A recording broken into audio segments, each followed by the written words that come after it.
are interested in our business, AO Education's digital planners. We are going to cover what is included in the PDF format for the tablets of our digital planners in this video. For those who didn't watch the other video, please make sure that you do. We introduced my business partner and best friend Olivia in that video, and she was talking about how to use the digital planners in the Google Slide format. We are technically selling 18 different formats of our digital planners. 9 of them are created for Google Slides and 9 of them are created in this PDF format. So let's talk about the color schemes a little bit first. We have the Amanda color scheme, where as you can see, you're seeing lots of rose golds, golds, and pinks. Then there's the Olivia color scheme, which follows a blue, teal, and gray color scheme. And finally, for those who may want more of a basic colored planner, we do have the James version, which is black, white, and gray. Each 3 of these color schemes come in 3 different formats. The first one is for our elementary teachers out there. This is just kind of a blank slate with the weekly planners. The second one then is going to be the block schedule format.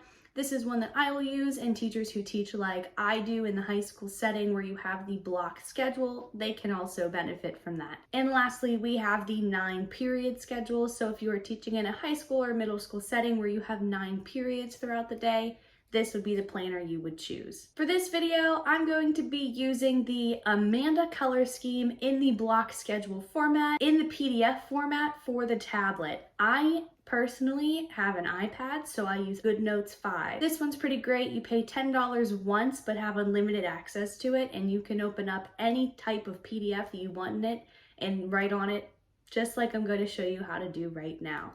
So let's go ahead and dive in and see what is in our planners. The first thing that you're going to want to do is download this to your tablet. I think the best way to do this is to make sure that you're opening up the email that includes the PDF format on your tablet, and then you are able to transfer it to this GoodNotes 5 app, which I will show you how to do right now. Once you have selected GoodNotes 5 to open, the first thing it's going to do is ask you to rename it. Here we're just going to call it Teacher Planner. And then all you'll have to do is click Import as New Document. Once you have done that, we're just going to go ahead and name this. If you use that little icon, the A with the square, it will zoom in for you. So we'll just type this as Mrs. Richardson's Planner. As you can see in the top right hand corner, you do have these quick links that are hyperlinked to these pages. If you look at this post-it note that you can see down below right here, this tells you where the quick links will go. We have one for the home page, table of contents, class schedule, grade book, a year in review, as well as quarterly reviews. We are going to look at these individually for the rest of the video. One thing to keep in mind though is that you have to make sure that you are not in edit mode. So as you saw, that is the sticker that's going to take you out of edit mode. You're going to just click on that and then you're able to actually use the hyperlinks. So here is our table of contents. As you can see, these are all of the items that are in the digital planner. I'm not going to go through and read them all to you right now because we are about to look at all of them individually. So let's look at our first page here. Here's just our contact page where you can put your information plus any emergency contacts that you might want, and there's even a space for the evacuation plan. So make sure you head back into edit mode by clicking that same button, and then use our favorite button that has the A in a square in order to zoom in. Now you're able to actually fill out the information, and it's very simple to do.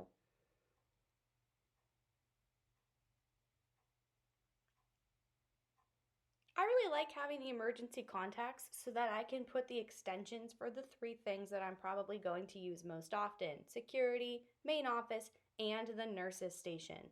And once again, you have that little part that you can add the evacuation plan as well. This is our passwords page. It is very self-explanatory. You can just put the source, the username, and your password. Is it the safest and most secure? Probably not. Am I still going to use it? Absolutely. This is the favorite stickers page. We're going to talk about this in a second, so we will circle back to that. But let's take a look at this daily block schedule page. This is something that I personally use. I block schedule every aspect of my day, from what block it is, the time period, and what I will be doing during that time. For instance, if I have in the summer a work period from noon till usually about 4, that's the only time I'll do work. I'm going to have a whole video on how to do this, but for now, let's just take a look at an example. Let's say that I have a morning block, a school block, and an after school block. We can put the times that this is going to occur, and then let's take a look at the morning block. Here we'll say that I wake up, I read and have some coffee, then I'll do some exercise, take a quick shower, and get ready to go. Then, as you can see, that's how the rest of that would look. There's space for you to have 6 blocks total in your day. Then we head over into our lists. We have task lists for your daily tasks, your weekly tasks, and your monthly tasks, as well as a normal checklist just for day-to-day activities. I really like this because we know that there's going to be things you do every day, every week, and every month. Let's take a look at an example here. We'll look at our daily tasks. This is what I might have to do in the morning and the afternoon, so I would write that down so I know every single day that I need to do that. And now we have just a very typical class schedule page where you can write your times in your classes, and there's also a Monday through Friday, so if anything changes, you are able to write it there. Because let's say, for instance, you have a resource period during your day, you can go ahead and write those resources from Monday through Friday so you remember what's going on. And here we have a class roster, same thing, very simple, just blank slate for you to write down who is in your class.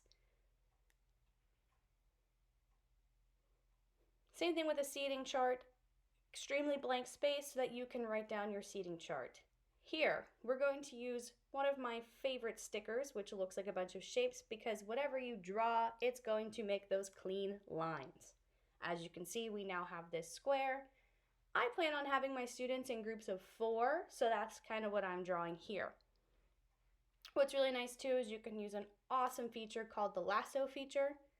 Draw a little bit of a lasso around that, move it to where you want, and then you're able to copy it.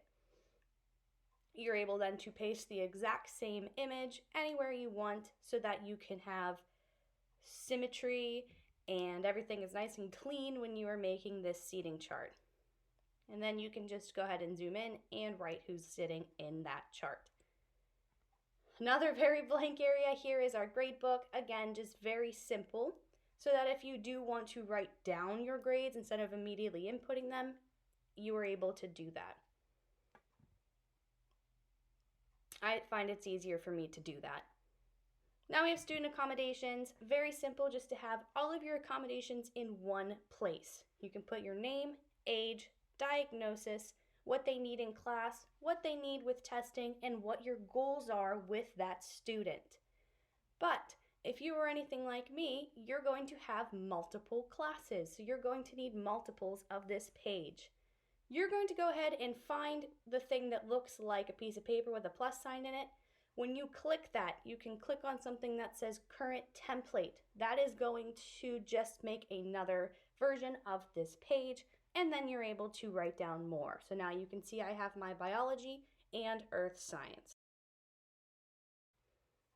After that, we have the student medical information that is probably more geared towards our elementary teachers, but if you have any students with any allergies or any medications that they take at a certain time, you are able to write down that information here. The same can be said for our transportation information page. It is once again geared towards those elementary teachers, but you are able to write down each one of your students who's either supposed to pick them up or if they're supposed to ride the bus. Now we have the parent communication log. I am a huge fan of this because it allows you to take your own notes about who the parents are that you're contacting for each student. Plus, when did you contact them? Did you email them? Did you call them? Did you request a meeting? What were the outcomes from that? Why did you contact them in the first place? You can write that all down right here. You obviously have more than one student though, so once again, you are going to utilize that button that allows you to create a new current template page, and now you have two of the same template, which is really great once again because obviously you have more than one student. Next here we have a year in review. I'm very happy for this page because it allows you to see the whole big picture, like what do I have to do this school year?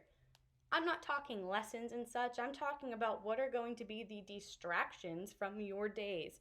Are you having your first day of school? Do you have a day off? Is it picture day? You are able to write all of these things here. For instance, let's say the 16th of August is my first day of school and the 14th of September is picture day. I can write those. Now, when it comes to the actual lessons, that's when these quarter reviews are going to come into play. As you can see, we're looking at quarter one review. You are able to write in the month, what you have to do that month, what lessons you want to teach, and the notes that you have for that month. Something that I'm sure you've noticed on every page is that you have your goals and your notes stickers. I really like this, especially with the quarterly and weekly lesson planning, because of course you're going to have goals that you want to achieve. For example, I want to have no test scores below a 50, and I want to gain mutual respect between me and the students. And then I can make a note saying what day the grades are due. That way I can have everything for quarters 1, quarters 2, quarter 3, and quarter 4, all in one place. Okay, let's talk about our weekly planning now. This is what the month view is going to look like for every month. You have the full calendar. Down below you have little pieces of a calendar that show the month before and the month after, and also the weeks and the months on the side are hyperlinked.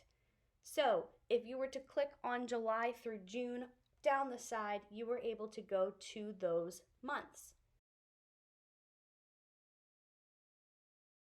Same goes for the weeks on the tops. If you click on the numbers, it'll take you to those weekly pages. So let's look at our weekly page now. As you can see, we have a spot for weekly events as well as what you're going to be teaching Monday through Friday. Here I'm just going through and making these little things here that just go 1 through 4 so that I can just see which one of the blocks we are in. Now it's time for us to talk about the stickers portion of this digital planner. Here is an example of the stickers that I have in my planner, but I'm going to show you how to use stickers now. In each of your digital planner downloads, you had 3 free stickers. So in order to use them, you're first going to open that PNG file on your tablet. Then you're going to save each sticker to your tablet. After that, you can open the stickers in your Notes app, resize them how you like, and save to your favorite stickers page. Let me show you how to do that right now. So you're going to find this little image icon up there and click on your sticker. Once you do that, you're able to immediately resize it, and then you can go ahead and use our favorite little lasso tool and move it to wherever you want it to be. Once you have done that, you are able to copy the sticker, and then you can take that copied over to your weekly planning page and paste it in. From there, it's very easy to once again copy that by using our little lasso tool and pasting it to wherever you want it. My first period is my planning period, so I'm just going to put to-do stickers there. Now, if you like these stickers, full sets are available for purchase. The PNG file comes as is, but if you purchase the Google Slides version, there is an editable sticker in every color. Make sure you check out our TPT or Etsy store, which is linked below, to get your stickers. Now there's just a couple more things that I want to show you that are at the end of the planner. The first here is this idea tracker. I'm a huge fan of having somewhere to put my ideas because if I think about it and don't write it down, it's gone forever. So this is really nice. It allows you to either write your ideas down, or if it's something visual, you are able to actually draw that idea. And then we have this section for meetings. This is very important because as a teacher, we know that we are not just teaching in the classroom, we have a lot of other things going on that include meetings. For here, you can write when, where, why, and who was present at the meeting. But once again, you're going to have different types of meetings. So you are able to click on our new button, click current template, and write down the different areas for your meetings. Directly after that is an area for you to write down any notes. Doesn't have to be related to the meeting, obviously. This is just a notes page. But what is very nice is that you can actually copy these pages and paste them somewhere else in the planner. So if you know that you have a meeting with, we'll say, Sally's mom, you are able to then talk about the meeting on your meetings page and copy and paste this over. First, you're just going to click on the little icon that shows you all of your pages, and then you're going to hit select. Once you do that, you'll see this little circle come underneath. Make sure that you actually select the page you want, and then up top, you will see it'll allow you to copy. Click copy. Once you have done that, go back to the page where you want it to be afterwards, click on our favorite little add icon and hit paste page. That's going to put it right after the page that you want so you can keep all your notes together. If you're interested in this product, they are listed on our Teachers Pay Teachers store and our Etsy store, both of which will be linked in the description down below. Thank you so much for tuning in, and I hope that you have the best week of your life. I will see you on Tuesday.